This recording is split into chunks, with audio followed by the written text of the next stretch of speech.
Let's just write this out here. That's a good question to end on. So Joshua asks, what is Gradle?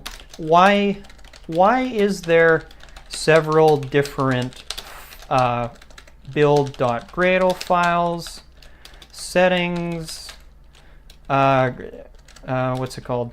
Settings.gradle, etc. What does it do? What it do, man? All right, let's talk about that Gradle, man. So higher end,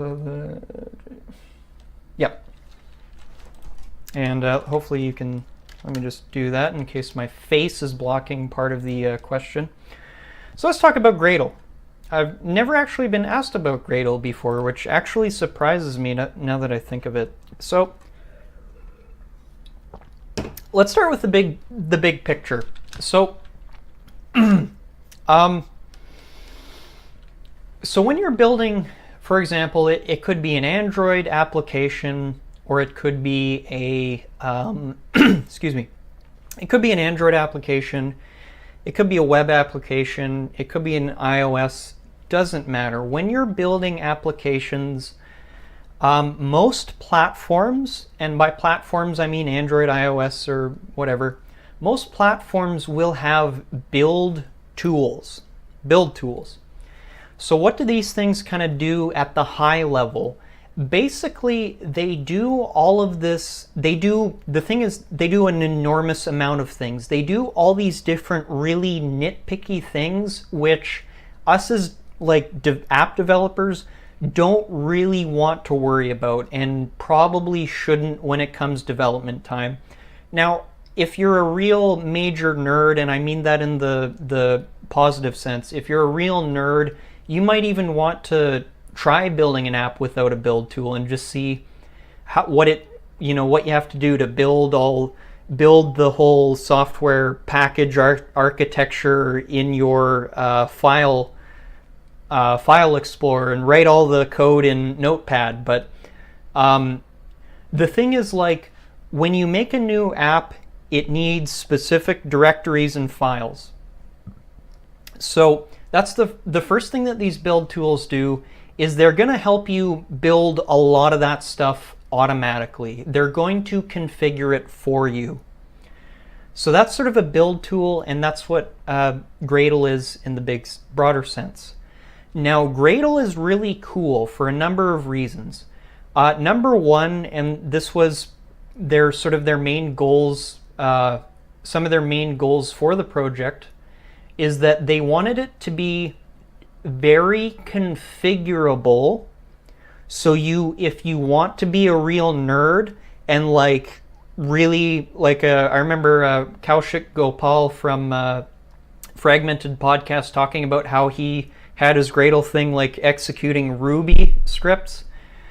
Or you'll see a whole bunch of different ways to sort of set up your build.gradle, your Gradle stuff. You can configure it, and if you want to be really technical about it, you can. However, so it's highly configurable, but also, this is the cool thing about Gradle, it has really great defaults. It makes very smart decisions about the sort of automatic stuff that you don't want to have to think about if you're under a deadline, or you just don't really want to worry about building the class path and all kinds of crap like that. So that's why Gradle's kind of neat. Now let's get into more of the implementation. So Gradle is a build tool, and it's very configurable, but it also has really good defaults, which is why it's my personal favorite build tool. So let's open up the build Gradle file for POS Trainer, which is one of my open source applications.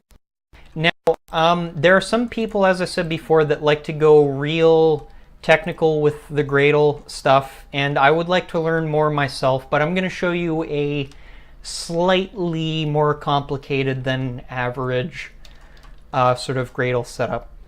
So there's two things I want you to think about. So why do we have multiple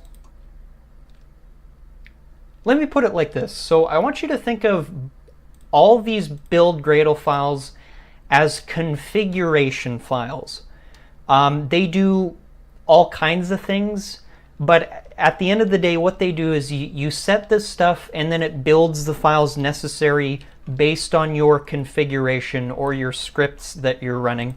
They have all their own naming conventions like build scripts and tasks and all this stuff. And I'll be perfectly honest, I read about it like 6 months ago. I've forgotten what all the things are called because I'm not good at remembering names, but each of these sort of lines of code in the Gradle, these little, I think these are called tasks. Maybe Darrell or someone else could verify this. This is either called a Gradle script or a task.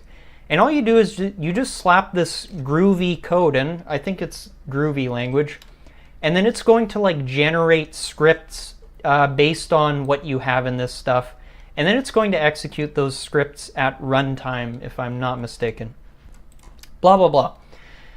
So these are configuration files. So when you're building applications, so to answer your question, why do we have multiple build.gradle files? As you get more and more complicated applications, you want to work towards different layers of your applications being almost like different modules. If you don't know what I mean by that, it's kind of difficult, but I want you to think like in a perfect decoupled architecture, like a clean architecture, which my friend Darrell has actually written an article on. And if you have it, post the link in the comments for that, Darrell, and I'll also post it on here. But this, for example, this app is clean architecture. And what you kind of want to move towards is, let's say we have like a module for the data, a module for the use cases, or I can't really explain that simply. Let's just keep it simple. Data, presentation, user interface, interactions, logic, data, in those two. So what we can do with Gradle is we can do two things. So the high-level build.gradle file, the one you find within your applications project, your main project file, which in this case is Pause Trainer. I apologize, I can't zoom in here, but we've got the project level build.gradle file. So this project level Gradle file is going to contain configurations that you would like to be sort of globally accessible to the smaller modules of your app. So we've got the whole project, Pause Trainer, and then we've got like the data module and the presentation or user interface module, whatever. And then we can have different build.gradle files for each little module. Why do you want to do that? It's start doing stuff like that. You'll start to see why you want to do that. It makes your files less verbose because you've split them up, and that's good. And it basically more closely follows the single responsibility principle, which I talked about in the first, I think that was episode 13, something like that.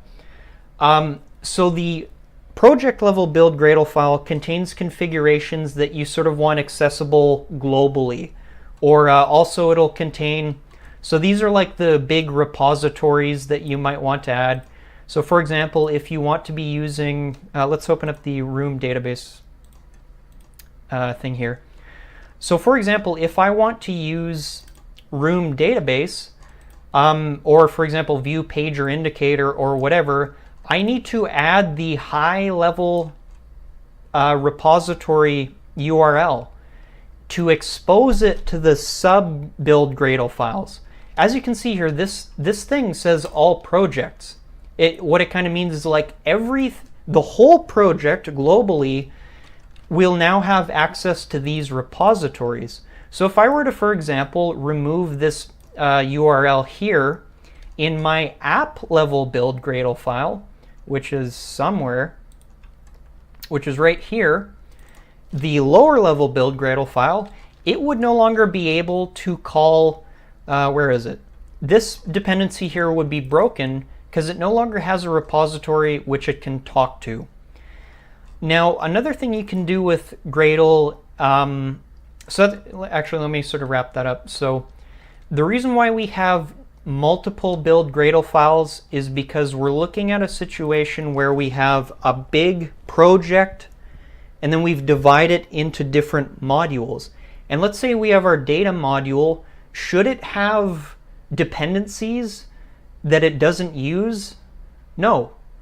Like, should it have dependencies for view classes in your data modules build Gradle file? Absolutely not. That's a waste of code and brain. It's stupid. So that's the first thing. That's why we have multiple levels. Also, another thing, and this is what I'll kind of end on, that's really cool about Gradle, to get back to the extensibility of it, is in Gradle you can add all kinds of plugins. So for example, I won't fire it up because my computer would die if I'm streaming, but when I want to use, I could, like, for example, slap in a plugin. I believe, where would it go? Just trying to remember. It's been a long time, but I think, so the settings Gradle file, I believe you will list your different modules. So here I could list like here I could list like, I don't know, domain, front end, data. I'm trying to use simple language here, so if that sounds kind of funny. So you could sort of list your different modules, and then your top level file, you're going to list all the stuff that is required to be globally distributed.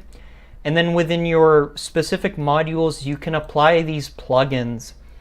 So there are all kinds of plugins. Like, let's say, for example, I wanted to use a Kotlin in this project. Then there's like a Kotlin called something like KAPT, or no, that would be the Kotlin annotation processor. But you can add these plugins, and the plugins will extend the functionality of Gradle. So if I slap in that Kotlin thing, then all of a sudden my application can now use Kotlin. And that's all going on behind the scenes. And generally speaking, all it takes is slapping in a couple lines of code. So what do these things do, just to wrap this whole thing up? Build tools allow you to slap in like short lines of code to do all of this configuration that some wonderful people have taken their time to write out, and you don't have to worry about any of that. So in a nutshell, that is Gradle, and hopefully I've managed to explain why we have different levels of build Gradle files. Ultimately speaking, they're just configuration files, and they are scoped. So scoped in the sense that we have an application, a project scope, and then we've got like a module scope, and you can choose to structure your application like that. And as you get better and better as a developer, you'll want to start dividing things, in my humble opinion. So hopefully that answers your question about Gradle. And yep,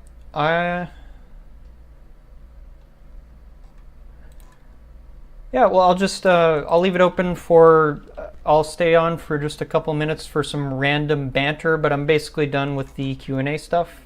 And yeah, I feel like that was a pretty decent episode this time. I wasn't particularly happy about the past couple of episodes because, in the previous episode, I didn't have time to do that,